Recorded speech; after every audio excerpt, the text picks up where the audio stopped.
Ya jelas ya kula suwun ya, pokoke wong kudu seneng ilmu. Sak dhuwure seneng wiridan. Ya tetep wiridan kowe. Wis ngaji ora wiridan ora terus dadi apa. Dadi toreko lae sak ngisore ngaji. Tetep maksudnya ya toreko iku nganggo napa? Ngaji. Ora kok terus kula kepengin jenengan seneng kula mboten penting. Sampeyan seneng kula ora penting. Kula kepengine senengi pangeran, sampeyan senengi. Senengi malah ribet. Senengi men sowan malah ngel-ngel wong. Sowan yayu pas ngaji tak kandhani, sowan kiai nak ben barokah iku pas siji ya kiainya sudah milik publik, suasananya ngaji. Lan sowan paling terus suasanane geng jam pinten rawuhe. Sehat napa mboten? Gak sehat gak kelar rene aneh-aneh ngono. Mesti takokane iku barang-barang ra penting, bener apa? Nak kurang pegawai malah takok, "Tem mriko musim pundi? Musim nopo nih? Musim tembakau." Malah kadang takok, "Niki nembe musim nopo? Musim hujan." Ngene kiai ini apa dudusan kok cerita. Mesti ra penting, pokoke tema-tema ora penting. Aneh-aneh. Lha kiai ujak bakas ngono iku. Serepet. Mau enak seneng kiai ya napa? Ngaji, liyane iku gak penting. Kecuali ya kadang-kadang ya 10 tahun bisa nih kadang-kadang. Suwi temen Gus Ben suwi lah. Masih sering ngaji, lihat iku sak sepate ya apa? Adian sahabat Nabi ya. Kenangannya gue ngaji. Saya sering ketemu Nabi tapi suasana sebenarnya agak sowan, itu yang salah paham orang. Sering ketemu Nabi, sebenarnya suasananya ada sowan, ketemunya di masjid itu ya Nabi ngaji. Nabi kalau ngaji itu rileks. Ya gojlok-gojlokan, rileks terus. Kadang ya dijak bodoni bareng mbek sahabat-sahabat. Lho kula tak critani, Nabi dijak bodoni sahabat ki nate. Tapi Nabi kan gak mungkin nglalosno bodoni. Tapi Nabi nek ana sahabat sing bodoni ya biyen ora Nabi kan ya rada salah pantes wong ora Nabi. Dadi Nabi nate cerita Dajjal. Sok ben wong kelaparan kabeh ning akhir zaman. Kelaparan kabeh. Kuwabe wong butuh mangan, kelaparan, kehausan dari Nabi. Wis bahayane akhir zaman. Ya ono sahabat sing astagfirullah gawat itu. Pas iku Dajjal teko. Iki jare Kanjeng Nabi itu dawuhe Nabi. Dajjal teko bawa roti sama minuman. Betapa menariknya dalam keadaan seperti itu. Nah, kue gelem minumane Dajjal, gelem rotine Dajjal, neraka. Karena apa yang dikatakan Dajjal neraka adalah swarga, dan dikatakan swarga adalah dadi Dajjal iku nggawa neraka mek swarga. Sebab piye carane karo sak takok. Kok ngono takok. Lah kowe Dajjal tapi kok takok. Kecuali ke putune takok. Lha carane nggawa piye? Lho kuwi putune tapi kok tertarik bakas apa? Dajjal. Ketoke kok kangen men takok. Wes akhire sahabat do nangis kan. Nabi ku ya rileks, tenang ae. Nak Dajjal teko, iki dawuh Nabi kula apal hadise. Nak Dajjal teko kok aku cek urip, aku cek sugeng. Fa ana hajiju. Aku sing lawan Dajjal. Kowe tenang ae. Iku jenenge pemimpin sedaya. Tenang ae. Nak Dajjal teko, aku cek sugeng, aku sing lawan. Kowe kan gak level wis. Nah aku wis gak ono fawau khalifati angkum. Allah engko sing ngurusi Dajjal. Ono sahabat kok nguri, ora betul sahabat. Ya Rasulullah. Mbok ngeten mawon. Maksudnya mbok ngeten mawon dinego. Kalau tak mangan rotine Dajjal. Gue tak obe, tapi aku tetep iman. Bariku tak bodoni. Wong Dajjal mawon. Maksudnya wong Dajjal mawon. Modoni Dajjal kan mboten dosa. Tapi akhirnya guyu. Nabi udah dicerita kiamat wis dahsyat ngono. Gara-gara selingan mau. Jadi sudi Nabi. Iku nak dalam keadaan zamane si sahabat ini wis mikir ad-darurat tubihul mahdurat. Dadi mantek apa kaidah usul fikih mantek. Ngeten. Niku kelaparan banget tapi kelaparan banget ngeten mawon. Kula nak dirayu Dajjal sing mangan kudu kan syaratnya mangan kan pakete kudu kafir, ngafiri Allah, iman mbek. Kula tak muni yo tapi kula bodoh nih. Wong Dajjal mawon. Guyu akhirnya Nabi. Itu cara Jawa sono-ono ae kuwi.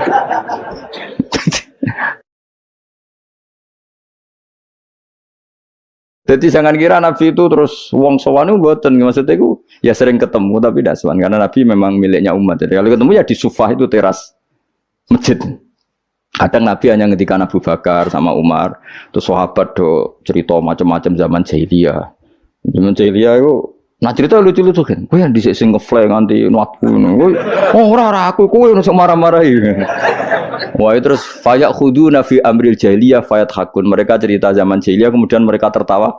Tawa. Terus Nabi wayat hakum mimayat hakun. Nabi akhirnya ikut tertawa. Ya rileks gitu. Jadi orang kok terus sowan yang dalamnya Nabi ganggu suasana keluarga istri anak itu ndak, ketemunya di sofa itu di teras itu. Jadi akhirnya Nabi ketika di dalam benar-benar terjaga privat di dalam, makanya la tadkhulu buyutan Nabi illa ayu lanalakum. Jangan sowan Nabi kecuali dapat izin, karena kalau sudah di dalam itu milik keluarga. Tapi kalau keluar beliau milik publik. Mungkin disebut walau annahum sabaru hatta takhruja ilaihim lakana khairal lahum. Mereka sabar menunggu Nabi keluar, terus Nabi keluar di teras masjid, ya sudah, kalau sudah di teras masjid berarti milik publik. Terus mereka tanya-tanya, diskusi, terus Nabi ya guyon, santai. Termasuk ketika cerita Dajjal mau dinyang. Kalau keadaannya seperti itu ya Rasulullah, kenapa kita tidak makan saja dulu? Bariku Dajjal tak bodoh nih, tak hapusi. Kan ngapusi Dajjal Nabi. Akhirnya difekihkan, piye hukumi ngapusi Dajjal.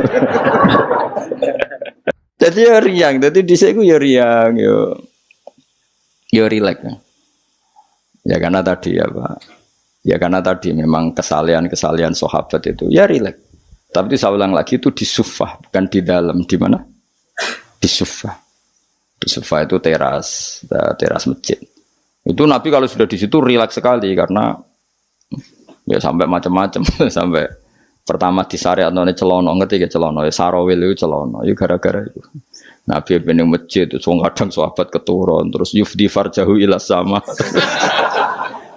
Nabi itu cung katoan ya cung Nabi Ibrahim. Nah, posisi turu aja ngene-ngene sing yufdi farjahu ila sama. Ya tentu kowe ora usah bayangno Nabi ro ya ora. Nabi ku ya ora pirsa detail tapi ngerti arahe. Tentu Nabi tidak perso itu. Maksudnya tidak perso auratul rajul enggak perso, tapi tahu kelakuan ngono iku akan menjadikan yufdi farjahu ila sama. Terus Nabi ngetikan misalnya layat taqi wahadum kada, layanum wahadum kada. Akhirnya semenjak itu disyariatkan celana besar-besaran sampai Nabi ngetikan sarawil itu libasu abikum Ibrahim, karena pertama penemu celana itu Nabi siapa? Ibrahim kalau dalam khazanah Islam. Makanya terus ada wong Arab itu ya jubahan, ya sarungan, bariku ijek celana. Terus adanya kiai-kiai kuno juga pakai apa? Celana. Maksudnya menurut saya buatan sempak ya memang celana. Jadi lebih apa ya? Lebih astar ya, lebih yang ditutupi lebih banyak. Jadi Nabi itu rileks. Lagi-lagi itu menguntungkan Islam. Bakas aurat menguntungkan Islam, bakas halalnya nikah menguntungkan Islam, bakas ngeritik zina menguntungkan Islam. Sementara orang berdoa orientasinya dirinya tentu baik ya, tentu baik. Kalau baiknya sih baik, tapi enggak kelasnya dibanding yang mengajarkan halal haram ya. Tentu baik tapi enggak kelasnya, seorang tidak kelasnya dibanding yang ngendikan apa? Halal haram.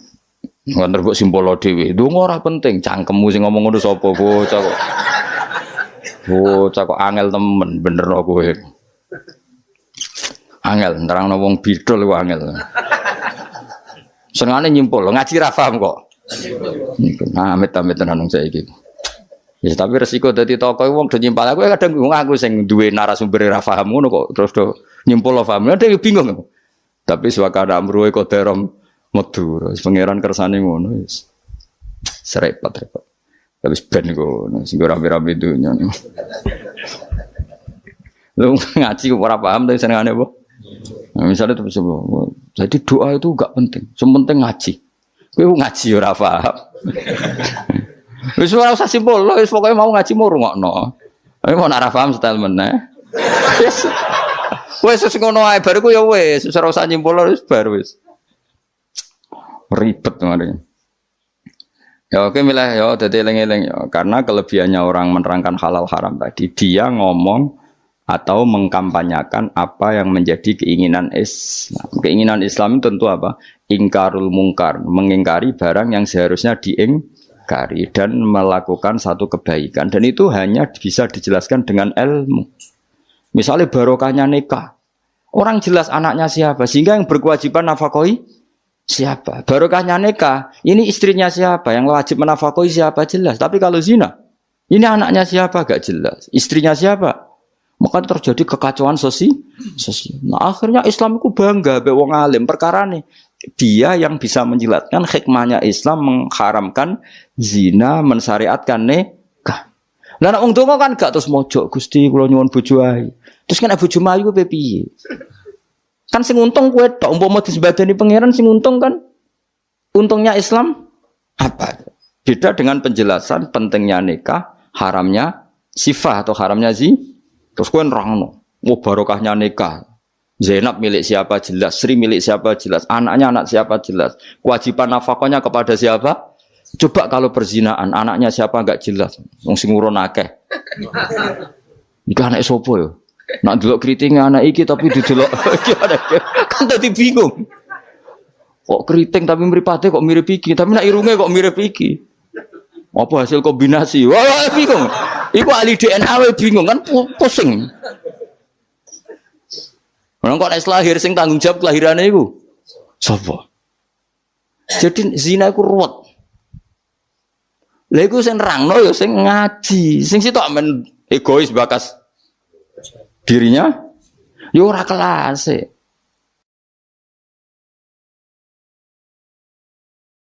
Dong ya. Mawas kena mbok simpul to. Cara Gus Pak donga ora penting mbahmu sing ngomong ngono wis apa.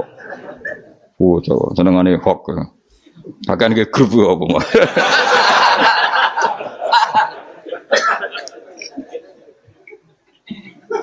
Repot. Angel nerangno kowe kan. Muga disepuro pangeran. Gak disepuro ora apa-apa, kelakuan ngono ora kalen. Mun wae terusno. Soale ngaji ge, pokoke nomor 1 napa? Ngaji. Piye ngaji ku dadekno ilmu. Ilmu iku pertama sing disebut Allah ketika nurono surat Iqra. Allah nu pas nurono surat Iqra mboten bakas donga, mboten kan nomor dibakas ilmu. Iqra bismi rabbikal ladzi khalaq khalaqal insana min 'alaq. Baca itu menjadikan dan ketika Allah mengenalkan sifatnya, sifat yang pertama dikenalkan diantaranya apa? Allamal insana malam ya'lam. Jadi Allah itu mensifati dirinya apa? Mengertikan manusia sesuatu yang manusia tidak ngerti. Jadi hubungan Allah dengan manusia pertama apa? Hubungan ilmu. Dari tidak tahu ditahukan.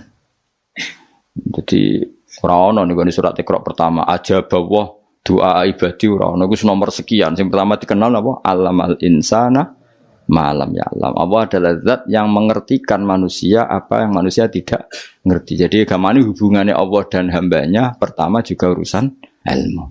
Ya pertama juga urusan apa? Ilmu. Mana ngaji, gua ya lah ngaji, gua kitab, gua pulpen, gua rekaman. Wah itu sudah sesuai perangkat ilmu. Dunia kowe wis ngalim. Kurang apa nih? Kitab gua, pulpen gua rekaman, ngaji mbek wong alim. Kurang apa nih? Enggak ada masalah dalam sehnya. Berarti masalah ada pada siapa coba? Loh, umumnya kiai itu kan kadang masalah dengan gurunya. Ini kan tidak ada masalah.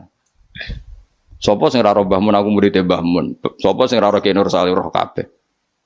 Kan tidak ada masalah dengan sehnya. Ini masalahnya dengan siapa? Nah aku yang ini masalahnya pada saya Gus berarti kayak cata waduk tenan sampai tenan. Soalnya sing salah aku. Tapi gak kita orang kita. Tapi perangkat gue ilmu kayak gue cukup. Mus gue kitab, gue pulpen, gue rekam. Kurang apa nih? Gue nganti paham kurang apa nih? Kitab yo karangane wong top tenan. Saya tidak pernah ngajar kitab yo ngabal-abal. Kitab sapa sing ora Ibnu Hajar Al-Asqalani niku gurune Syekh Zakaria Al-Ansori. Jadi murid-e dekne dadi Syekhul Islam. Dadi Syekhul Islam ning dunia fikih jenenge Syekh Zakaria. Iku gurune jenenge Ibnu Hajar Al-Asqalani sing nyarai Bukhari. Sing ngarang kitab sing tak waca kurang keren ya. Ngaji kitab sapa? Ibnu Hajar Al-Asqalani. Wong di wong pleret wong diraro. Pleret berduaan ya ora roh. Al-Asqalani ngono, Asqalani daerah Al-Ardhil Muqaddasah, daerah Palestina, tapi uripe teng Mesir. Nggih nate teng Mekah teng Madinah. Wis kurang apane, Cak? Jalalain dikarang Imam Suyuti, masuk mujaddid di akhir abad 9 Imam Jalaluddin. Kitab Jalalain niku dienggo disertasi doktor ning endi-endi. Di sing iso Jalalain niku mesti gelare doktor tafsir. Kowe mbutino nggawa ngalor ngidul. Golek gon kok ngarep kurang apa nih jajal. Ya mau wis go Jalalain, cek go pulpen, rekaman. Mestine pinter kowe mbok ulama dhisik. Ulama dhisik kan gak gawa rekaman. Berarti kalah sak kelas apa? Ulama dhisik nak ngaji gak gawe apa? Kudune pinter kowe. Kok iso pinter ulama dhisik sebab apa? Mergo wong dhisik gak tau gawe grup.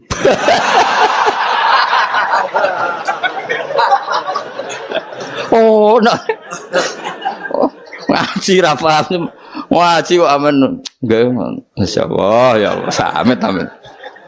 Men kenalan wis. Serapa apa zaman akhir wis. Alasannya silaturahim. Mempererat tali apa? Repot.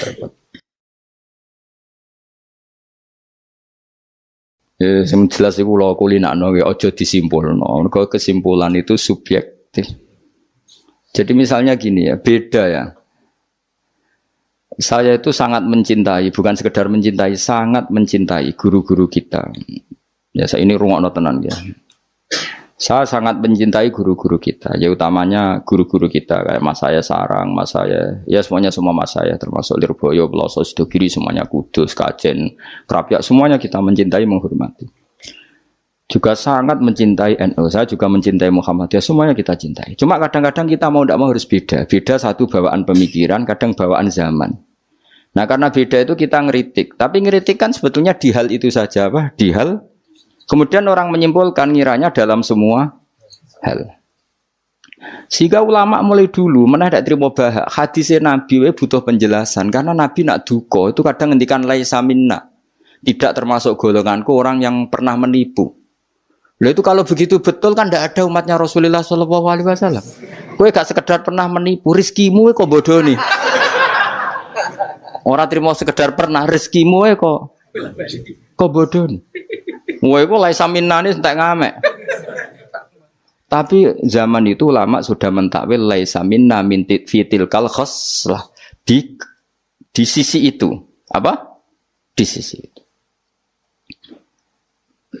Misalnya kita beda dengan Wahabi. Saya sering kritik Wahabi, tapi dalam hal yang saya kritik saja, dalam hal yang lain kita setuju. Misalnya tradisi mereka menghormati sahabat kita setuju. Tradisi mereka merumah Masjid Haram kita setuju. Tradisi mereka menghafal Quran kita setuju. Tapi ada tradisi yang kita tidak setuju. Misalnya mereka sering enggak pati hormat sama ma'asirun nubuwah, tempat-tempat bersejarah. Jadi jangan kira kita. Jadi kalau kita ngeritik ya di hal yang kita kritik saja. Itu pun karena kadang bawaan zaman, bawaan versi, bawaan tradisi. Terus kamu simpulkan. Misalnya kamu simpulkan, Gus Bak benci Wahabi ya enggak juga dalam hal yang kita tidak cocok. Yang kita cocok ya cocok kayak tadi misalnya Said Muhammad tuh kalau ngarang kitab meskipun beliau beda dengan Wahabi, kalau muji ya biasa dalam hal yang sama, apa dalam hal yang sama karena mereka bermakna. Ya misalnya nyuwun sewu misalnya pengajian umum saya juga suka dari segi syiar, dari segi apa? Syiar. Tapi ada hal-hal yang memaksakan itu mesti saya kritik. Wong karuan kiai cilik ning desa kok pengen pengajian akbar. Akhirnya panitiane door to door 2 wulan sedurunge pengajian. Angger wong ditari. Tapi kalau sudah levelnya